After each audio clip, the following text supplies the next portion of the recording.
Bonsoir à tous, ravi de vous retrouver ce soir pour une nouvelle émission Archidesign et toujours en agréable compagnie avec Jérôme. Ça va Jérôme? Super, merci Chloé, bonsoir. Ça va? Impeccable. Depuis la dernière fois. Heureux de te retrouver. Ouais, moi aussi ça me fait plaisir parce qu'on va parler d'architecture, bien sûr, à Tel Aviv. Tel Aviv, c'est un peu ma passion. Et on avait parlé dans une précédente émission du style Bauhaus. Et c'est vrai qu'il n'y a pas que le style Bauhaus à Tel Aviv. Je parle vraiment pour les années 20 à 30. Il y a effectivement le style Bauhaus qui représente une grosse partie de l'architecture de la ville. Mais il y a aussi d'autres styles, et notamment le style Art déco et le style éclectique. Et c'est aussi intéressant de voir un petit peu, même s'ils sont un peu moins représentés, de voir ces différents bâtiments. Et donc c'est pour ça que ce soir j'avais envie de faire une petite sélection de 3 bâtiments un petit peu typiques de ces trois courants d'architecture. Et je voulais commencer par un petit peu pour faire le lien avec la précédente émission sur le Bauhaus, à faire justement prendre un bâtiment vraiment typique Bauhaus qu'on voit beaucoup dans les différentes illustrations de Tel Aviv et qui est la Bruno House. La Bruno House, c'est un bâtiment de logement et qui est vraiment... Juste, on revient sur le Bauhaus parce Ouais. qu'on en avait pas mal parlé. C'est vrai. Tel Aviv, la ville blanche, classée par l'UNESCO avec plus de 4000, 5000 4000 bâtiments, ouais. 4000 bâtiments de style Bauhaus. Et c'est vrai, quand on fait des visites, par exemple, moi en tant que guide, souvent les gens me disent « je veux voir du Bauhaus, je veux voir du Bauhaus Ouais. ». On oublie effectivement que c'est pas que le Bauhaus, c'est ces milliers de bâtiments, c'est un ensemble qu'on appelle le style international en fait. Ouais, style international. Le style international, c'est vraiment associé au Bauhaus en général. Au Bauhaus. Et en fait, le style Art déco ressemble au Bauhaus parce que c'est vraiment la même période et ça dénote aussi d'une même volonté un petit peu moderniste. Donc on retrouve ces lignes épurées, des formes assez simples et une recherche de fonctionnalité aussi au niveau de l'architecture, avec une ornementation pour l'art déco qui est un peu plus importante que sur le Bauhaus. Et puis on a le style éclectique qui lui trouve aussi des racines un peu plus orientales et un mix en fait entre une architecture un peu plus orientale et un peu plus classique. Donc justement c'est pour ça que je voulais et parfois on confond.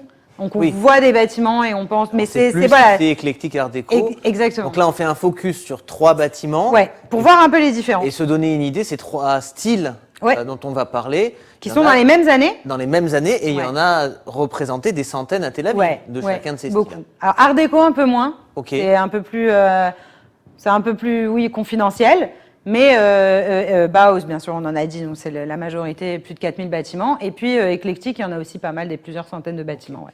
Donc on commence par Art déco. On commence par Bauhaus. Bauhaus. Par Bauhaus. Bon, on commence, c'est la star du show, donc on a un bâtiment donc, qui s'appelle la Bruno House, qui a été construit en 1933 par Zeev Haller, architecte, et qui est en fait un immeuble de logement, tout simplement. Donc là, on le voit sur cette image. Donc c'est un bâtiment qui est en longueur, donc la façade principale et la façade qui est la plus étroite. Donc on la voit, voilà, ça c'est la façade sur rue. Donc on a vraiment ici les caractéristiques principale du Bauhaus. Donc ça, c'est un bâtiment à l'origine qui avait donc un rez-de-chaussée où il y avait une clinique. Okay. Une clinique d'un chirurgien qui s'appelle professeur Marcus. Et donc c'est aussi un deuxième nom pour cet immeuble. Et donc avec des logements sur les 3 niveaux. Et en fait, on aperçoit sur cette photo, puisque ça c'est une photo du bâtiment qui a été rénové en 2004. Et donc on a rajouté 2 étages sur ce bâtiment. Donc l'architecture se veut volontairement différente. On n'a pas une continuité des façades, etc. Pour avoir quand même une différenciation. On veut marquer tout en restant dans la proportion. La partie restaurée et la partie rajoutée. Exactement. On va rappeler qu'à Tel Aviv, énormément de bâtiments ont été restaurés avec des cahiers des charges lourds. C'est exactement ça. Il y a une vraie volonté de la ville et des services de la ville de préserver et de mettre en valeur le patrimoine de la ville et de faire, alors bien que ce soit des bâtiments privés. Donc dès qu'il y a des travaux qui sont faits dans le bâtiment, qu'il y a une volonté de rénover, il y a des règles à respecter et c'est effectivement vachement suivi. Donc là on voit bien sur ce bâtiment les balcons en avancée, donc qui font ornementation mais avec quand même des lignes hyper épurées. Ça reprend aussi ce qu'on avait expliqué la dernière fois, donc l'architecture un peu bioclimatique. Donc on a des zones d'ombre qui sont créées par ces balcons, l'orientation des façades et tout ça. Et donc, on a un décalage en marche comme ça sur les façades pour profiter aussi de la lumière naturelle et donc venir chercher et augmenter la surface de façade pour avoir de la lumière naturelle. C'est le jeu entre faire venir la lumière, mais en gardant la chaleur. Exactement. Voilà, et avoir des ouvertures donc pour créer des courants d'air. Donc voilà, là on voit sur la façade, donc c'est la façade originale de l'immeuble, donc on voit bien qu'il n'y avait que trois niveaux. On est dans les années 20, c'est ça? Ouais, on est, voilà, années 20, construction, non, années 30, 1933, la construction de celui-là. Exactement, donc ça c'est une photo du bâtiment à la construction. Donc voilà, on est exactement aujourd'hui dans la rénovation, on a gardé exactement la même chose, sauf qu'on a rajouté sur le toit, on a rajouté, là on l'aperçoit sur la photo, on a rajouté deux niveaux en fait, voilà, mais qui sont légèrement en retrait et ce qui permet en fait de pas trop marquer justement cette surélévation et de rester dans la proportion du bâtiment existant. Alors on a des petites adaptations. Donc là c'est la façade arrière et là on voit par exemple que les balcons ont été fermés alors qu'à l'origine ils étaient ouverts. Et donc ça, c'est des choses sur lesquelles, au fur et à mesure des années, en fait, les habitants... Fermé, ça veut dire qu'on a intégré la superficie balcon dans la partie appartement? Exactement. Okay. En fait, bon, les gens ont fermé avec des trisses, avec des machins comme ça au fur et à mesure du temps. Et donc, même à la rénovation, c'est difficile quand les gens ont acheté, alors que ça a été fait pendant... Enfin, je sais pas, il y a 20 ans ou 30 ans, ça a été rajouté comme ça de manière un petit peu à l'arrache. Et c'est du coup dire à des gens qui ont acheté un appartement avec cette surface, bah finalement vous l'avez plus. Vous allez perdre 15 mètres carrés. Voilà, là du coup ils sont là. Donc au niveau des travaux, on a fait en sorte que ça s'intègre de manière quand même cohérente et harmonieuse, et on voit bien ces lignes qui se continuent, qui se profilent, j'avais pas fait attention jusqu'à présent effectivement à ces petites différences sur les niveaux qu'on rajoute quand on fait des restaurations. Ça se fait très souvent? Ouais, ça se fait beaucoup. Alors, il y a plusieurs classifications de ce qu'on appelle de chimour, de conservation. Donc sur les bâtiments qui sont vraiment avec un chimour à lèvres, donc une conservation maximale, en général, il n'y a pas d'autorisation de rajout ou de choses comme ça. Il faut rester vraiment comme l'original. Voilà, comme l'original. Par contre, sur des conservations du niveau d'en dessous, on a effectivement la possibilité de rajouter, et donc ça rentre dans ce qu'on appelle le TAMA 38. Donc c'est un programme qui permet d'avoir des droits de construction supplémentaires sur les immeubles, en contrepartie de quoi l'entrepreneur, donc il va, enfin le promoteur, voilà, pardon, merci. Le promoteur qui va s'engager à faire ces travaux et donc va faire un bénéfice puisqu'il va vendre ses appartements. Il crée des appartements supplémentaires et il va gagner de l'argent. Voilà, en contrepartie, il y a souvent la construction de chambres fortes et surtout, parce que la construction de chambres fortes, c'est pas toujours possible dans les immeubles Bauhaus, mais c'est surtout la consolidation des fondations par rapport à la réglementation sur les tremblements de terre. Voilà. Puisqu'on rappelle qu'on est dans une région sismique et que tous les 100 ans, on a un gros tremblement de terre. Voilà, ce qui est sympa, c'est quand même d'avoir des bâtiments qui retrouvent aussi leur esthétique. Oui, voilà. Bien sûr. Alors, autre style, autre ambiance, art déco. Rien à voir. Rien à voir. Donc ça, c'est un bâtiment qui se trouve dans le centre de Tel Aviv et qui est la synagogue Ohel Moed. Et qui se trouve, c'est une petite rue perpendiculaire à Rothschild, donc vraiment au début de Rothschild. Et donc, c'est un bâtiment art déco. Alors, le bâtiment art déco, c'est un mouvement moderne, donc pareil, dans les années 20-30, et qui, en fait, met l'accent sur des formes modernes, dans des lignes assez épurées, mais où les ornementations prennent inspiration de la nature. Donc en fait, on va jouer aussi au niveau de la modernité sur l'utilisation de matériaux plus modernes, le métal, le verre, etc. Donc on va travailler ce type de matériaux.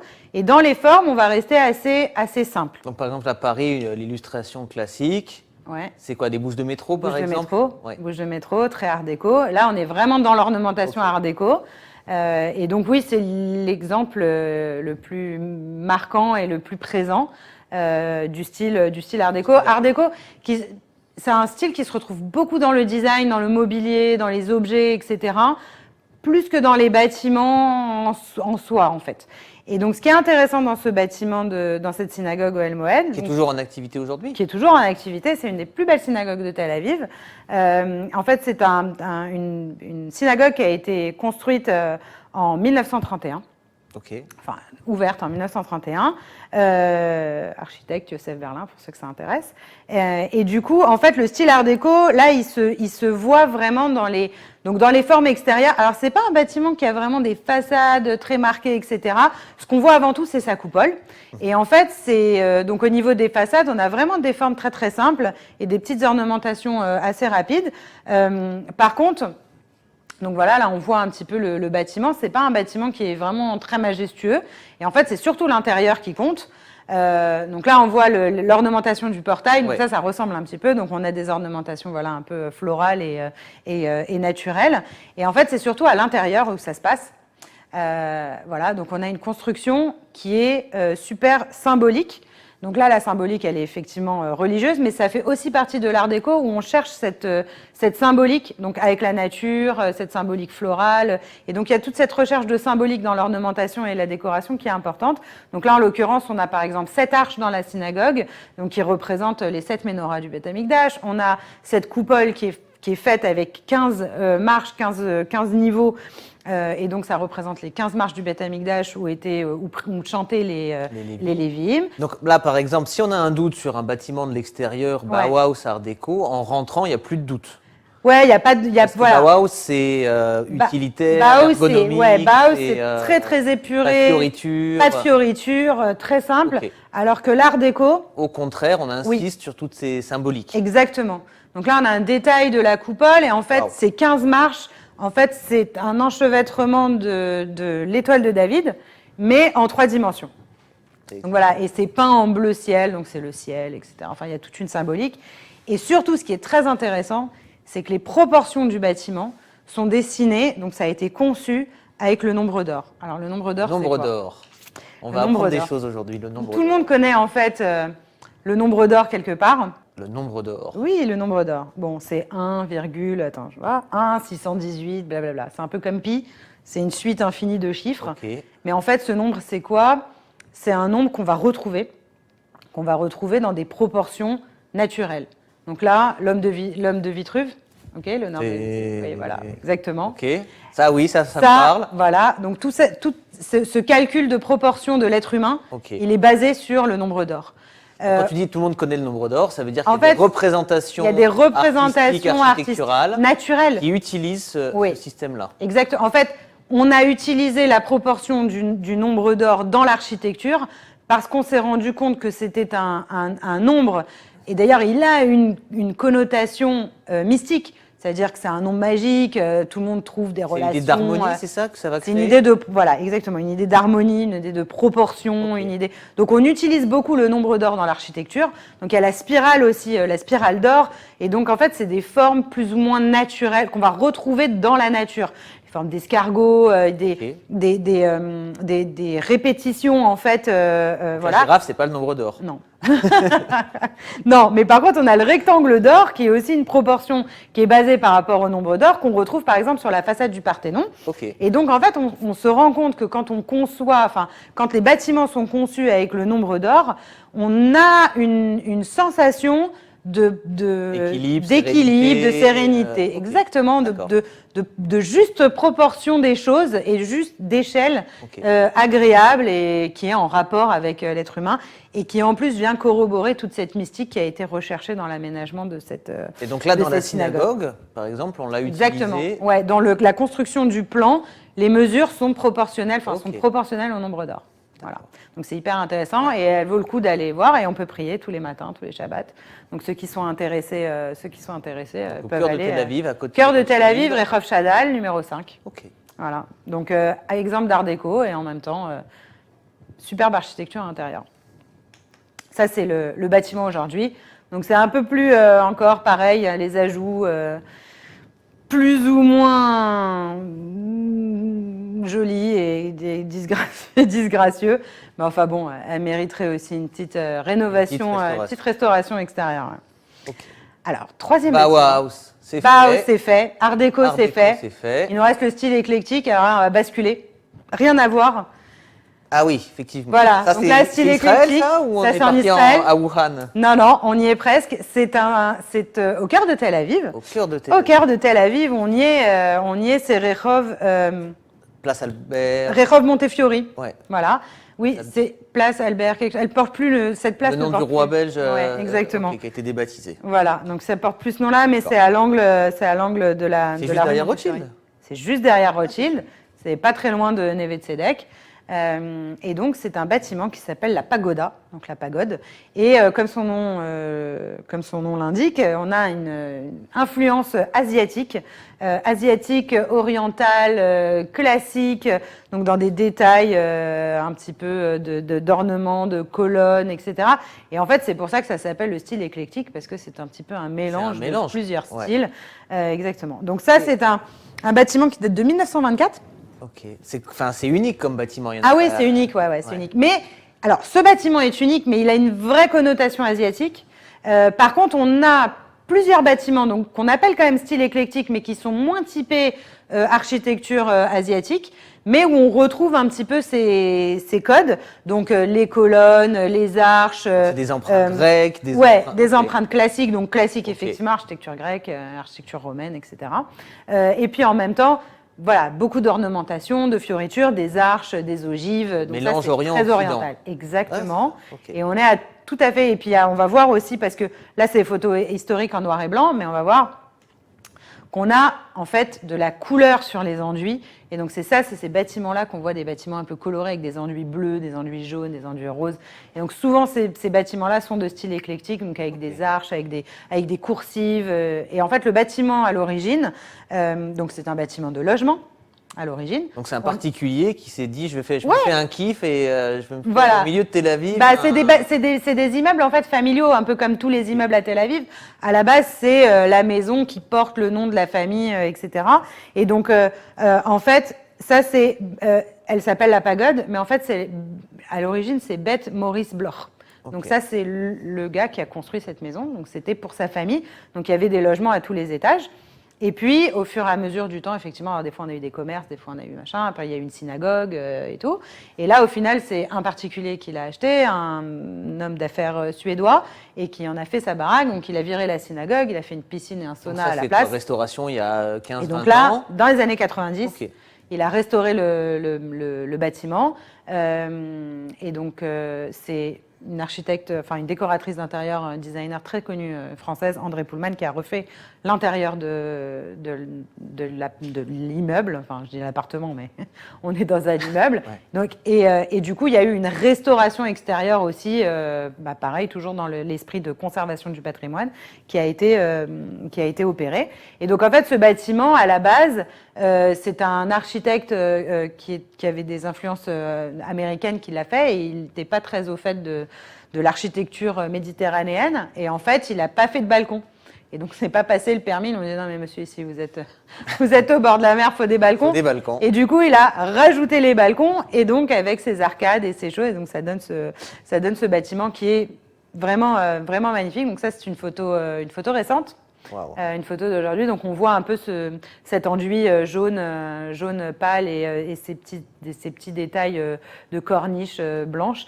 Et donc on a vraiment des détails magnifiques d'ornementation. Voilà, on voit sur les balcons et tout. Et donc on a ces poteaux, on a ces habillages de colonnes, donc on voit ces rainures. Donc là on est vraiment sur du classique, des ouvertures, des arches un peu plus droites, et devant les arches en ogive. Donc on est vraiment dans ce mix complet de mélange de styles. Ouais, j'ai entendu une anecdote sur la pagode, sur ce bâtiment. Ouais. Presque 10 ans après sa création, que ça devait être l'ambassade de Pologne, et qu'à cet effet on a fait des travaux exceptionnels à l'intérieur, et que c'est le premier bâtiment privé qui a accueilli un ascenseur. Exactement. C'est vrai ? Ouais. D'accord. 1935, le consulat de Pologne s'installe au 3e étage avec l'appartement du consul. ou de l'ambassadeur, je ne sais plus si c'était consulat ou ambassade. Et donc, ils ont fait un ascenseur après la construction du bâtiment. Wow. Donc, ingénieur, machin, et tout ça, avoir l'ascenseur à l'époque. Et donc, c'est le premier bâtiment privé avec un ascenseur à Tel Aviv.